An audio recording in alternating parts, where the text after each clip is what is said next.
அனைவருக்கும் வணக்கம். நான் Jagannathan KTV school YouTube channel. நம்ம சேனலில் உயர்கல்வி அட்மிஷன் மற்றும் வேலைவாய்ப்பு தகவலாம் பார்த்துட்ருக்குறோம். அந்த வரிசையில் இந்த வீடியோவில் மிக ஒரு முக்கியமான தகவல் என்னென்னா, காந்திகிராம் ரூரல் இன்ஸ்டியூட் திண்டுக்கல்லில் இருக்கிறதுல எவ்வளோ சீட்டு தான் சார் இருக்குது, கோர்ஸ் வைஸு எவ்வளோ சீட் இருக்குது, கம்யூனிட்டிக்கு எவ்வளோ சீட்டு அப்படின்னு சொல்லி நிறைய பேர் சந்தேகங்கள் கேட்டுட்ருக்கீங்க.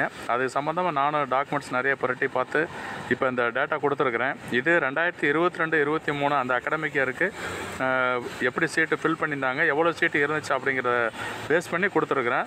இந்த வருஷம் அந்த சீட்டில் மாற்றம் இருக்க வாய்ப்பு இல்லை. அப்படி இருந்தாலும் ப்ளஸில் வேணா இருக்கலாம், தவிர மைனஸில் இருக்காது. இந்த விஷயம் தொடர்ந்து பார்க்கணும் கேட்கணும்னா நீங்கள் சேனலை சப்ஸ்கிரைப் பண்ணிவிட்டு ஆல் நோட்டிஃபிகேஷனே ஆன் பண்ணி வைங்க. மறக்காமல் அந்த பெல் பட்டனே ஆன் பண்ணி வைங்க. அது ஒரு முக்கியமான தகவல் இருக்குது. சரி, இந்த ஸ்க்ரீனில் பார்த்தீங்கன்னா தெரியும், டிபார்ட்மெண்ட் வைஸ் கோர்சஸ் கொடுத்துருக்கேன். ஃபஸ்ட்டு இந்த டிபார்ட்மெண்ட் ஆஃப் தமிழ், அதில் பார்த்தோம்னா 2 கோர்ஸ் இருக்குது. MA Tamil and Indian literature and PG diploma in epigraph அப்படின்னு 2. அதுக்கு எவ்வளோ சீட் இருக்குன்னா 30 சீட் இருக்குது. அதே மாதிரி ஹிந்தியில் 10 சீட்டு அண்ட் மலையாளமில் 30 சீட்டு. இந்த மாதிரி இந்த கோர்சஸ் டீட்டெயில் இதில் பார்த்துக்கலாம். ஜஸ்ட்டு கோத்ரூ பண்ணுங்கள். அடுத்த school of English and foreign லாங்குவேஜ்னு பார்த்தோம்னா எம்ஏ இங்கிலீஷ் அண்ட் கம்யூனிகேட்டிவ் சர்வீஸ்னு ஸ்டடீஸ், அதில் பார்த்தோம்னா 30 சீட் இருக்குது. ஸோ அடுத்து ரூரல் டெவலப்மெண்ட்டு, அது எம்ஏ ரூரல் டெவலப்மெண்ட்டு, அதில் 20 சீட்டு. இந்த மாதிரி கண்டினியூஸாக பார்த்தீங்கன்னா கீழே இந்த சானிடேஷனை பற்றி ஒருத்தர் கேட்டிருந்தாங்க நிறையா. Post graduate diploma in sanitary inspector course பார்த்தீங்கன்னா 60 சீட் இருக்குது. அதுக்கான கவுன்சிலிங் அட்மிஷன் ப்ராசஸ் இந்த வருஷத்துக்கு இன்னும் ஸ்டார்ட் பண்ணலை. அதுக்கடுத்து department of life long learning and extension, இந்த மாதிரி டிபார்ட்மெண்ட்டில் 4 கோர்சஸ் இருக்குது. ஸோ மற்றவங்களாம் அந்த பி வொக்கேஷனல் எவ்வளோ கோர்ஸ் சீட் இருக்குது அண்டு பி டிப்ளமோ வொக்கேஷனல் எவ்வளோ சீட் இருக்குது இப்படிங்கிற விஷயம்லாம் கேட்டிருந்தாங்க. அதுக்கு எல்லாமே இந்த விளக்கம் இந்த வீடியோவில் இருக்குது. ஸ்கிப் பண்ணாமல் ஜம்ப் பண்ணாமல் முழுசாக பாருங்கள், கேளுங்க. அடுத்த டிபார்ட்மெண்ட் வைஸ் ரொம்ப முக்கியம். இப்போ அந்த சோசியாலஜி பற்றி கேட்டிருந்தாங்க. எம்ஏ சோசியாலஜி 5 இயர்ஸ் இன்டகிரேட்டட் கோர்ஸுக்கு எவ்வளோ சீட்டு? 40 சீட்டுங்க அதுக்கு இருக்கிறது. இதே போல் ஒவ்வொரு டிபார்ட்மெண்ட்டும் ஒவ்வொரு கோர்ஸுக்கும் கீழே கொடுத்துருக்கேன்.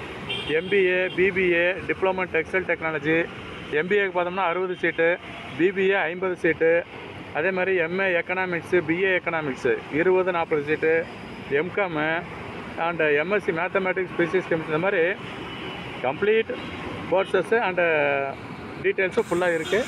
நீங்கள் ஸ்லோவாக பார்த்தீங்கன்னா தெரியும். எதோ டவுட்டுன்னு சொன்னால் ரீப்ளை பண்ணி பாருங்கள், வீடியோவை ரீப்ளை பண்ணி பார்த்தா இன்னும் முழுசாக தெரிஞ்சுக்கலாம். இந்த சுவாலஜி, இந்த கோர்சஸ் பாருங்கள், சயின்ஸில் பாட்டனி, சுவாலஜி, மைக்ரோபயாலஜி, அதுலேயும் எம்எஸ்சி, பிஎஸ்சி, இந்த மாதிரி கம்ப்ளீட் விஷயங்கள் இதில் கொடுத்துருக்கோம். இதில் முக்கியமான இன்னொரு தகவல் என்னென்னா, எப்படி ரிசர்வேஷன், இது ரொம்ப முக்கியம். சென்ட்ரல் கவர்மெண்ட் இன்ஸ்டியூட்னால ஜெனரலில் 50%, ஓபிசிக்கு 27%, எஸ்சிக்கு 15%, எஸ்டிக்கு 7.5%, இந்த இடபிள்யூஸுக்கு 10%ங்க. ஆக மொத்தம், ஆனால் இடபிள்யூஸு 10% மட்டும் இதில் கொடுத்துருக்கிறத விட ஜாஸ்தியாக இருக்கும், மேலே தான் சொல்லியிருக்காங்க. ஓகேங்களா?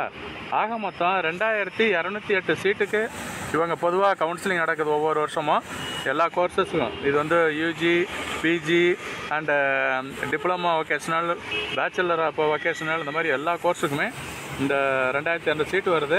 இது ஒரு முக்கியமான தகவல் நினைக்கிறேன். உங்களுக்கு பிடிச்சிருந்தால் ஷேர் பண்ணுங்கள், லைக் பண்ணுங்கள். மறக்காமல் அந்த all notification bell button on பண்ணுவீங்க. சேனலை சப்ஸ்கிரைப் பண்ணிவிடுங்க. தேங்க்யூ.